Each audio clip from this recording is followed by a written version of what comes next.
M really, we get into is M is for money. I think the most important thing we want to remember in terms of planning is that pre-tax money is always cheaper than after-tax money.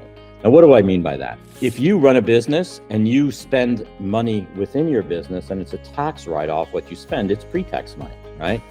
If you take that money through the business through an S Corp, or you take it out of the business through a C Corp, or you take it out in wages, now it's after-tax money.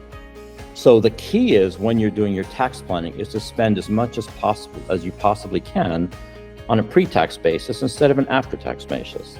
A lot of times we use the loopholes that we have where we reimburse you for your home office costs, perfectly legitimate. We use the Augusta rule to reimburse you for your meetings that you have in your home. You can do that 14 times a year, and all the other things, paying the kids, all the other things that we can possibly do, writing off your vehicles through the business, everything that we can possibly do, we want to do through the business because it is always cheaper.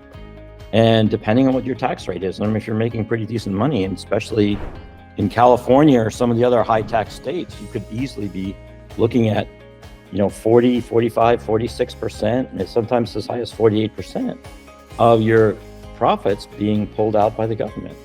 And let's say you want to go on vacation, right?